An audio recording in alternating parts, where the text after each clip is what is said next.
Pessoal, abrindo os trabalhos aqui, selecionei essa que eu acho que é a manchete do dia, tá? Nessa operação aí contra o Vorcaro, que prendeu o Vorcaro. Teve até um cara aí que tentou atentar contra a própria vida lá na sede da PF, né? Parece que é o pau mandado ali do Vorcaro, o capataz ali do Vorcaro.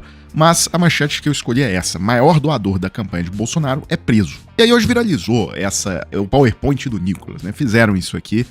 É claro que forçaram no seguinte sentido, de que pegaram a questão do Banco Master, ou seja, que o Nicolas estava na lista dos contatos do Vorcaro, do celular do Vorcaro, que o Nicolas voou mais de 10 vezes no avião do Vorcaro, no jato privado do Vorcaro, e pegaram isso aí, desdobraram em mais de 5 bolas ali, né? Então tem Banco Master, tem jatinho do Vorcaro, tem Daniel Vorcaro, tem celular do Vorcaro, e ainda colocaram CPI do INSS e fraude dos aposentados, porque o Banco Master está envolvido também na fraude lá do INSS.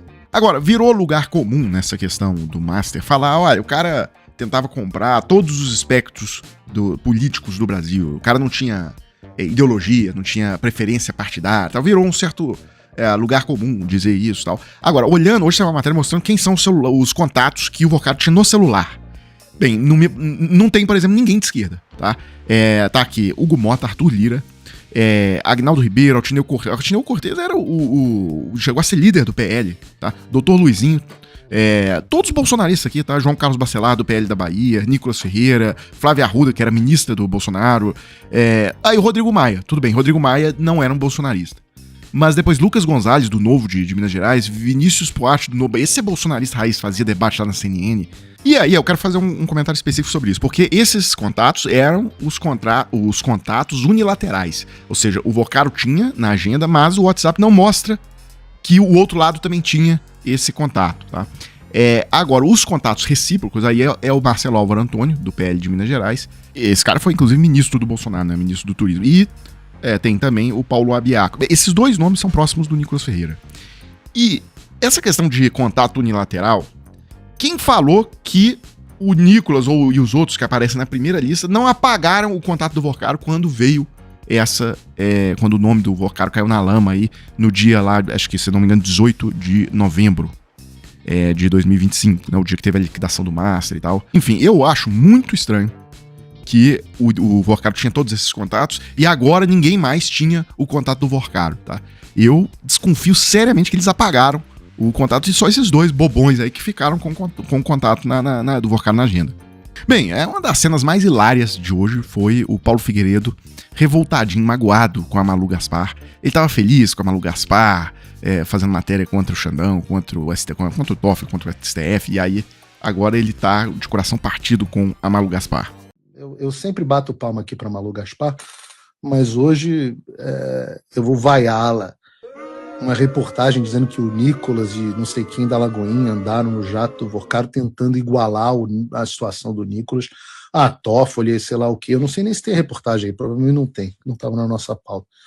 Mas eu vou fazer aqui a minha vaia a Malu Gaspar hoje, porque, ora, é absolutamente execrável a ideia de querer igualar a situação do Nicolas com a do Toffoli.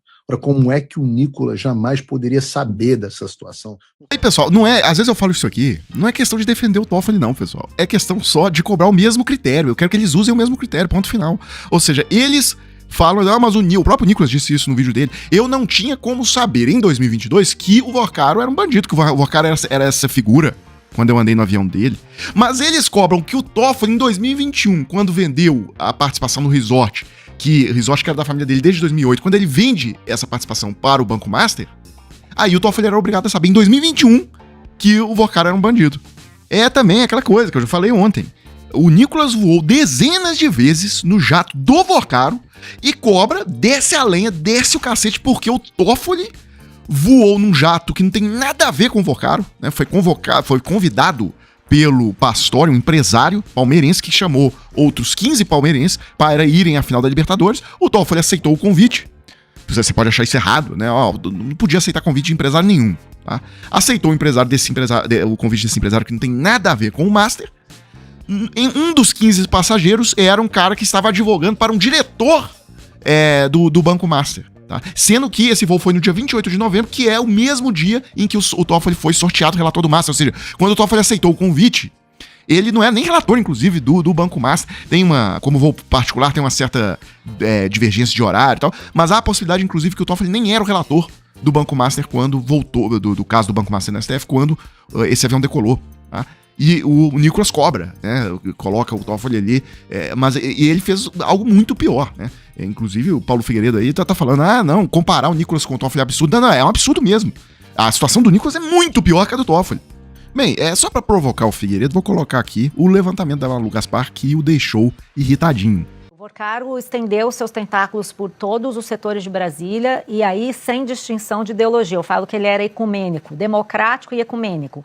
E aí, assim, um dos instrumentos que ele tinha para se aproximar do mundo político eram seus aviões, né? Eram as mordomias que ele fornecia para autoridades de Brasília. E um desses aviões foi cedido, foi utilizado pelo deputado Nicolas Ferreira, já eleito deputado, foi no segundo turno de 2022, junto com o pastor Guilherme Batista, para fazer um giro pelo Brasil no segundo turno, por cidades do Nordeste, onde eles esperavam virar o jogo em relação ao atual presidente Lula, então era candidato, né? Bolsonaro era presidente, Lula era o candidato. O Lula tinha ido bem no primeiro turno e eles queriam virar o jogo. Eles criaram um evento chamado Juventude pelo Brasil, que percorreu os 9 estados do Nordeste e depois ainda foi para Brasília e para algumas cidades mineiras. E nesse giro, ele ele foi feito nesse avião do Vorcaro, um Phenom 300 da Embraer, que esteve em todos os lugares onde o Nicolas estava. A gente fez um levantamento a partir dos sinais dos transponder, do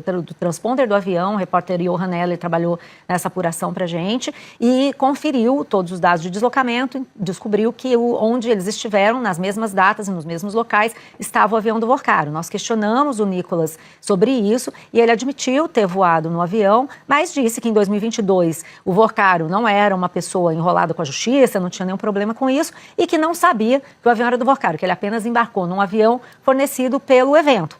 Né? Aí você pode questionar, bom, mas você voa num avião por todas essas cidades, não sabe de quem é, nem teve curiosidade para saber de quem é? Acho que essa é uma questão pertinente.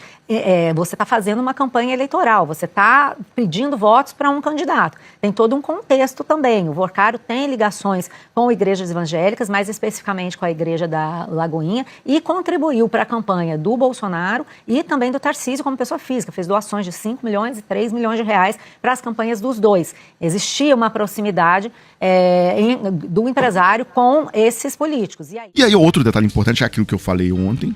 E hoje, Rogério Correia e Lindenberg Farias entraram com a notícia crime, porque, no mínimo, foi crime eleitoral, tá? De caixa 2, não declarado. Isso tem que ser punido, tá? Essa questão do Nicolas usando... O cara disponibilizou um avião. Qual que foi o custo disso? Isso aí equivale a uma doação de milhões e milhões de reais. Essa disponibilização desse avião para o Nicolas fazer campanha pelo Bolsonaro em 2022. Então, no mínimo, aí foi caixa 2. Olha, acabamos de entrar com a notícia crime contra Nicolas Ferreira, e o deputado Rogério Correia, no TSE. Ele disse agora que não sabia que o avião era do Vorcaro. Vorcaro era da Lagoinha. Vorcaro tinha o telefone do Nicolas. Agora ele disse que não sabe. Pois bem, você sabe fazer campanha num jatinho como esse, você tem que ter todos os valores discriminados, senão é caixa 2. Se não tem, se fosse outra pessoa, era para estar escrito, olha, fulano de tal deu esse dinheiro que alugou esse avião. Se não for o avião do Vorcaro. E se não tiver a prestação de contas, por isso que a gente pede a quebra de sigilo, é crime. Crime eleitoral. Isso aqui, pessoal, no mínimo é caixa 2 do Nicolas. Com certeza. É Nicolas nas asas do Bolsomaster. Aquele banco master foi feito à imagem e semelhança dos bolsonaristas. Para ali poder meter a mão no dinheiro dos aposentados e fazer lavagem na igreja da Lagoinha, viu, Lindbergh? Que é uma igreja onde ele é membro, o presidente da CPMI, mais Vorcaro, Zetel, que deu 5 milhões para a campanha de Bolsonaro e Tarcísio de Freitas. E só para fechar o vídeo aqui, eu queria deixar claro que o presidente da CPI do INSS é aquele Carlos Viana, que é ligado ali ao bolsonarismo em Minas Gerais, é ligado ao Nicolas. Esse sujeito tem blindado o Zetel, blindado todo mundo, ele não aceita os requerimentos de quebra de sigilo do Clava Forte Bank, lá do André Valadão.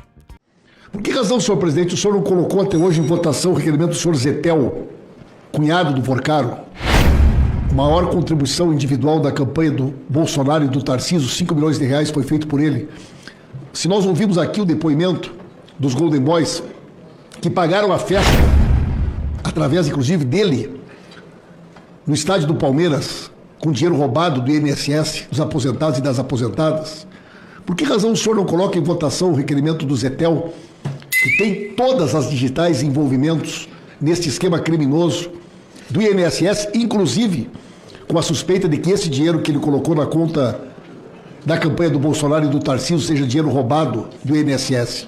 Isso é só um exemplo, uma demonstração da forma que tem sido manipulada a definição dos requerimentos da pauta dessa CPI, claramente no sentido de proteger o grupo político que o senhor faz parte, o grupo político do ex-presidente Jair Bolsonaro e seus cúmplices nesse esquema criminoso do INSS. E cito esses exemplos para que fique claro contra o que nós nos insurgimos. Aqui não há interesse de nossa parte de impedir que ninguém seja investigado. O que nos deixa indignados, inconformados, é que quem define a pauta é o senhor. E que o senhor se nega a colocar em votação qualquer requerimento que de uma forma ou de outra possa chegar nos verdadeiros esquemas daqueles que comandaram politicamente esse roubo. Pessoal, chegamos a março de 2026 e eu tenho uma coisa para dizer para vocês. O mercado digital está bombando. Com todas essas novas inteligências artificiais, ficou muito mais fácil para quem busca ali conseguir um trabalho, uma renda extra, trabalhando pela internet. Então, pessoal, o que vocês estão vendo na tela agora são depoimentos de pessoas que procuraram o Clayson e hoje estão faturando em dólar. Algumas trabalhando em dedicação exclusiva, mas a maioria trabalhando realmente na forma de renda extra. E, reforçando o que eu já disse, trabalhando de casa com a renda em dólar. Então é o seguinte, se você tiver interesse no assunto curiosidade, procure o Clayson no link que eu vou colocar aqui na descrição do vídeo e no comentário fixado. Então é isso, pessoal. Eu fecho esse vídeo agora e a gente volta em uma próxima oportunidade.